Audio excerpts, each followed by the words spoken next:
কেমন লাগবো? আর কথা বলেন না। এই বছর শেখ দিক থেকে ট্রাক বাস ভাড়া করে এরপরে যমুনাকে হাজির স্মরণ করছে, প্রধান উপদেষ্টা স্মরণ করছে। এই জন্য এবছর খুশিতে সব মানুষ লইয়া মিছিল লইয়া যাইব। আর আল্লাহ তাআলা বলতেছে, আমার বান্দা যখন আমাকে স্মরণ করে আমি আল্লাহ তাআলা স্মরণ করি। কি মনে করছেন আল্লাহ স্মরণ করা কি এমন একজন প্রধান উপদেষ্টা? পৃথিবীর যত সম্রাট, সব সম্রাটের যিনি সম্রাট, দুনিয়ার সবচেয়ে বড় ক্ষমতাসীন হলেন কে? জুড়ে বলেন আল্লাহ।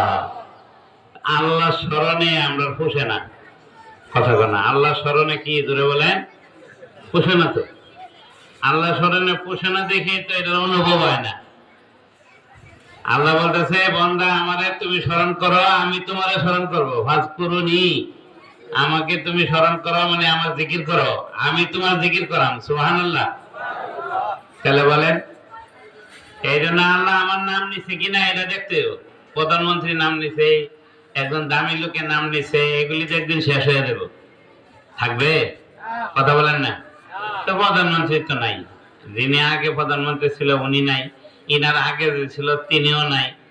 বাসক আর মোরক যেটাই হোক, এখন আছে? কথা বলেন না। যারা অনেক প্রেসিডেন্ট ছিল তারাও নাই, কারণেও নাই, নমরুদও নাই, ফেরাউনও নাই। আছে? কথা বলেন না। তো নাই তো, আবার এই দুনিয়াটাও থাকবে না। এই দুনিয়া তো একদিন থাকবে না, সবই তো শেষ হয়ে যাবো। কিন্তু আল্লাহ বলে, বান্দা তুমি যদি আমার স্মরণ করো আমি তোমার স্মরণ করবো। এটা থাকবো না থাকবো না? কি কয়েকদিন থাকবো না, সবসময় থাকবো, সারা জীবন থাকবো। আমরা দুনিয়ার স্মরণটাকে খুব দামি ভাবে বুঝি, অথচ আল্লাহ স্মরণ আমরা বুঝি না। বলে যারা মুত্তাকি পরহেজগার মানুষ তারা আল্লাহ স্মরণ বোঝে। বুখারী শরীফের হাদিসের মধ্যে আছে, নবীজি মসজিদের মেহরাবে বসা, পাশে হযরত জিবরাইল আলাইহিস সালাম বসা। কোন সাহাবী বসা বলেন? নাম বলেন। সাহাবীদের ভিতরে সবচেয়ে বড় সাহাবীর নাম হযরত জিবরাইল। ফেরেশতার ভিতরে সবচেয়ে দামি ফেরেশতার নাম, বড় ফেরেশতার নাম কি? জোরে বলেন। হযরত জিবরাইল আলাইহিস সালাম। সাইর ফেরেশতা বড় ফেরেশতা, সাইর সাহাবী বড় সাহাবী, আছে না নাই বলেন? তো সাহাবীর ভিতরে বড় সাহাবী হযরত আবু বকর সিদ্দিক রাদিয়াল্লাহু তাআলা আনহু, আর ফেরেশতার ভিতরে সবচেয়ে বড় ফেরেশতা হযরত জিবরাইল। তো নবীজির কাছে ওহী নিয়ে আসেন, তো হযরত রাসূল সাল্লাল্লাহু আলাইহি সাল্লামের কাছে বসা। এমত অবস্থার মধ্যে আল্লাহর নবী মসজিদে নববী, আমরা জানি কোন জায়গায় মসজিদে নববী? মদিনায়। কোন জায়গায় জোরে বলেন? মদিনা। তো মেহরাবে আল্লাহ রাসূল বসা, পাশে জিবরাইল আলাইহিস সালাম বসা। হঠাৎ করে জিবরাইল আলাইহিস সালাম বলে বলছে, ইয়া রাসূলুল্লাহ, ওই যে মসজিদের গেট দিয়া ঢুকতেছে ইনি আপনার সাহাবী হযরত আবু যর রাদিয়াল্লাহু আনহু। কে কারে বলছে বলেন? জিবরাইল আলাইহিস সালাম বলছে আমাদের নবীজিকে। ইয়া রাসূলুল্লাহ, মসজিদের গেট দিয়া একজন সাহাবী যে ঢুকতেছে তিনি হযরত আবু যর রাদিয়াল্লাহু আনহু। এই কথা বলার পরে আল্লাহর নবী তো একবার লড়ে ছেড়ে বসে।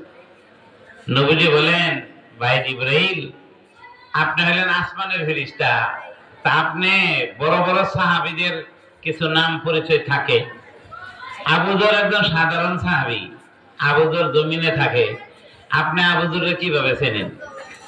আবু যরের তো চেনার কথা না, এখানে এত মানুষ, কয়েকজনটা আমি চিনি, সবাইকে কি চিনি? জোরে বলেন। আবার আপনারা অনেকে সবাই আমাদের চিনেন না, মাহফিলের খাতিরে আসছেন, কথা বলেন না। এইটাই তো নিয়ম।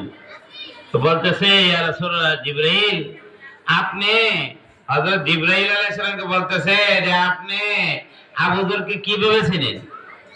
বলতেছে, ইয়া রাসূলুল্লাহ, আপনার আবু যরের দুইটা গুণ আছে, বড় ভালো গুণ। সুবহানাল্লাহ জোরে বলেন।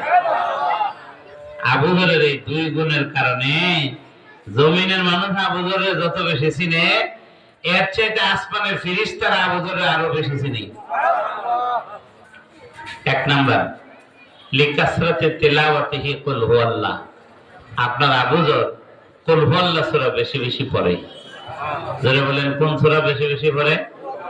জোরে বলেন না, কোন সূরা? এই কুল হুয়াল্লাহ সূরা আল্লাহর কাছে একটা দামি সূরা। আপনারা শুনছেন আল্লাহ বিসমিল্লাহ থেকে নিয়ে শুরু করে আলহামদুলিল্লাহ, সূরা বাকারা, আলিফ লাম মিম, যালিকাল কিতাবু লা রাইবা ফিহি, এভাবে পড়তে পড়তে কেউ যদি 30 পারা কোরআন শরীফ খতম করে এক খতমের নেকি। আবার কেউ যদি 3 বার কুল হুয়াল্লাহ সূরা পড়ে এক খতমের নেকি পায়। কথা বলেন আছে না নাই? আসেনি? বলতেছে যদিও দুইটার মধ্যে একটু পার্থক্য আছে, কিন্তু 3 বার কুল হুয়াল্লাহ পড়লে এক খতমের কি পায়? জোরে বলেন, নেকি পায়। আপনার সাহাবী হযরত আবু যর কুল হুয়াল্লাহ বেশি পড়ে, ইয়া রাসূলুল্লাহ। কুল হুয়াল্লাহ সূরার ভিতরে আল্লাহ একক, একক সত্তা, আল্লাহর সাথে কোনো শরীক নাই, এই কথার বর্ণনা আছে। এই কথার কি আছে? জোরে বলেন, বর্ণনা আছে আল্লাহর একক সত্তা। 2 নম্বর, ইয়া রাসূলুল্লাহ, লিতাওয়াদুহি, খুব মনোযোগ দি ভাই, লিতাওয়াদুহি, আপনার সাহাবী হযরত আবু যর, 2 নম্বর গুণ হইল হযরত আবু যরের, আবু যর খুব বিনয়ী। জোরে বলেন সুবহানাল্লাহ। বলেন আবু যর খুব কি? জোরে বলেন, বিনয়। বিনয়। আবু যরের ভিতরে কোনো অহংকারী নাই, আবু যরের ভিতরে কোনো অহংকারী নেই। আবু যর বিনয়ী মানুষ, বিনয়ী। এবার বিনয় কাকে বলে বোঝা দরকার, তাওয়াজু কাকে বলে। বলেন হযরত আবু যর রাদিয়াল্লাহু তাআলা আনহু জমিনে যত পরিচিত, এর চেয়ে বেশি কোথায় পরিচিত? গুণ কয়টা? 1 নাম্বার কুল হুয়াল্লাহ সূরা বেশি পড়ে। 2 নম্বর হলো উনি কি বলেন? বিনয়ী। ওনার পিছনে কেন আল্লাহতে সাহায্য পাইতেছি না? এই কারণ হলো আল্লাহর মহব্বত আমাদের দিলে পূর্ণভাবে প্রতিষ্ঠিত হয় নাই, পূর্ণ প্রতিষ্ঠিত হয় নাই। আল্লাহর হুকুমের সামনে নিজেকে পরিপূর্ণ, এবার দুনিয়া একদিকে যাক। আমরা দুনিয়া চাই না আল্লাহ চাই, আবার দুনিয়া চাই। কেন দুনিয়া কোনটা চাই? যেটা আল্লাহ পছন্দ করে। কথা বলেন না? যেই দুনিয়া আল্লাহ পছন্দ করে না এটাকে আমরা চাই। জোরে বলেন না? দুনিয়া ছাড়া চলা যাবে না, কিন্তু আল্লাহ যে দুনিয়া চায় না এই দুনিয়া নিয়ে চললে পেরেশানি, দুঃখ, কষ্ট। দুনিয়া তো শেষ নাই, আখিরাত তো শেষ নাই। সুতরাং যে দুনিয়া আল্লাহ চায় ওই দুনিয়া আমরা চাই।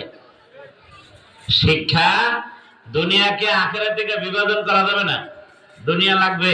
কথা বলে না? আখিরাত থেকে দুনিয়া বিভাজন করা যাবে না, দুনিয়া লাগবে। কিন্তু কতটুকু দুনিয়া লাগবে? যতটুকু দুনিয়া আল্লাহ চায়। বলেন যতটুকু দুনিয়া কি আল্লাহ চায়।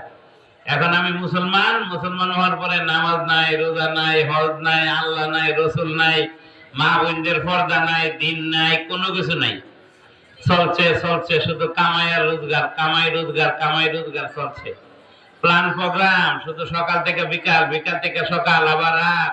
মানুষ মনে করতেছে দুনিয়াতে আল্লাহ আমাদেরকে এই জন্য বানাইছে, এখন আমাদের রুজি রোজগারের জন্য বানাইছে। শেখ দিয়ে যদি একটা ঘর বাড়ি বানাইতে পারি, আর একটু সুন্দর করে ঘরটা তুলে ফেলতে পারি, আর একটু সাদায় গুছিয়ে ফেলতে পারি, ছেলে মেয়ে বড় হইলে এটা ভালো বিয়ে শাদী দিতে পারি, বিয়ে শাদী করাইতে পারি, ঘরের ভিতরে সুখে সালমারি খাট ভালো করে আনতে পারি, বাজার সজার করে আইনা খায়া দেয়া পেটের মধ্যে স্টক করে রাখতে পারি না, সকালে পায়খানা করে ছেড়ে দেওয়ান লাগে। কথা বলেন না? স্টক করে রাখেন, বলে খায়া দেয়া পেটের মধ্যে স্টক করে রাখতে পারি, এই নিয়োগ কেউ করে? আরে কথা বলেন না?